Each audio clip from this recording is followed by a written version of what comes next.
नमस्कार मंडळी, स्वागत आहे आपल्या यूट्यूब चॅनलवरती।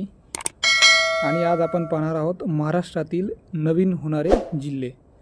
तर सध्या महाराष्ट्रावर ही बातमी गाजते, तुम्हाला पण माहीत असेल। तर महाराष्ट्रात आता नवीन 22 जिल्हे हे तयार होणार आहेत। तर तुमचं गाव या नवीन जिल्ह्यामध्ये होणार का, तर आपण याची सर्व डिटेल्स पाहणार आहोत। तर हे बघा, महाराष्ट्र सरकारने राज्यातील नागरिकांसाठी हा एक महत्त्वाचा आणि मोठा निर्णय घेतलेला आहे। आता राज्यात 22 नवीन जिल्हे आणि 49 नवीन तालुके तयार होणार आहेत। तर यामुळे सध्या असलेले 36 जिल्हे वाढून ते आता 58 जिल्हे एवढे होतील। हा निर्णय लोकांच्या सोयीसाठी घेतलेला आहे, जेणेकरून गावात राहणाऱ्या लोकांनाही सरकारी कामासाठी फार दूर जावं लागू नये म्हणून।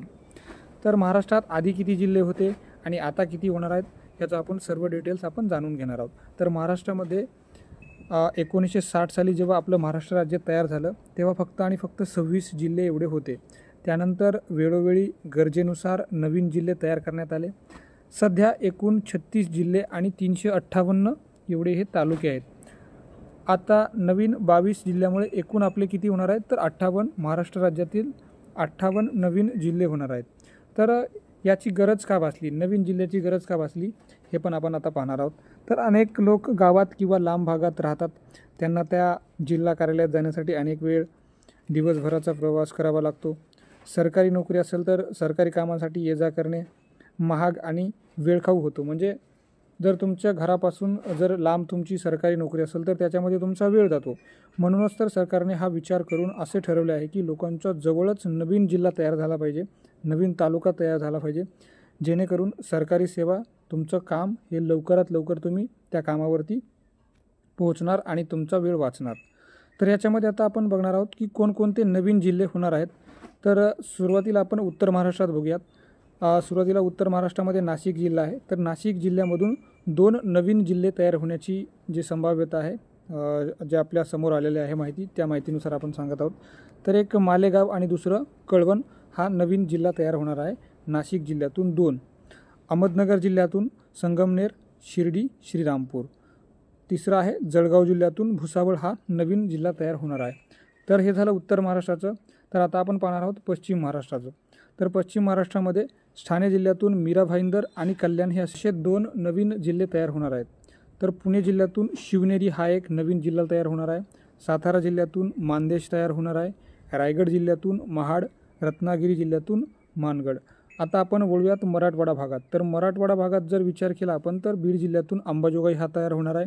लातूरमधून उदगीर जिल्हा तयार होणार आहे आणि नांदेडमधून किनवट हा। तर आपण आता विदर्भाकडे वळणार आहोत। तर विदर्भामध्ये बुलढाणा जिल्ह्यातून खामगाव, अमरावतीमध्ये अचलपूर, यवतमाळमध्ये पुसद, भंडाऱ्यामध्ये साकोली, चंद्रपूरमध्ये चिमूर आणि गडचिरोली जिल्ह्यातून अहेरी असे हे नवीन जिल्हे तयार होणार आहेत। तर याचे जे काही निर्णय आहे याचा, तर या निर्णयाचे फायदे काय असणार आहेत, तर सर्वात तुम्हाला सुरुवातीलाच मी सांगितलेलं आहे, सरकारी सेवांची जी काय असेल ती आपल्याला त्यांना वेळ वाचणार आहे। जे काही सरकारी कर्मचारी असतील किंवा नवीन एक वाहतुकीचं साधन, म्हणजे ज्यांना व्यवसाय करायचा आहे त्यांनासुद्धा याच्यामध्ये त्यांचं उत्पन्न वाढणार आहे आणि भरपूर अशा ज्या काही सोयी आहेत ते तशा पद्धतीनं वाढणार आहेत। प्रशासनाचं अधिक काम हे चांगलं पण चालेल, याच्यामुळे विकासाला वेग मिळेल, नवीन नोकऱ्या मिळतील। कारण नवीन जिल्हा तयार झाला म्हणजे त्या ठिकाणी अनेक अशा जे काही शासनाचे कामं असतील ते पण नवीन तयार होतील, शासनाचे ऑफिस तयार होतील, कर्मचाऱ्यांची संख्या वाढेल, जे काही त्या भागातील विद्यार्थी असतील किंवा सुशिक्षित बेरोजगार असतील त्यांना पण रोजगार मिळेल। अशा पद्धतीनं मित्रांनो ही जे काही तालुक्यात जिल्ह्याची जी काही नवीन निर्माण सरकारनं जे पाऊल उचलले ते अत्यंत सोयीसाठी चांगलं हे असं उचललेलं आहे। तर धन्यवाद मित्रांनो, अशाच प्रकारची मी नवीन माहिती तुमच्यापर्यंत घेऊन येत असतो। तुम्हाला हा व्हिडिओ आवडला असेल तर लाईक करा, आपल्या चॅनलला सबस्क्राईब करा आणि हा व्हिडिओ शेअर करा आणि तुमचं काही मत असेल तर प्लीज कमेंट करा। धन्यवाद।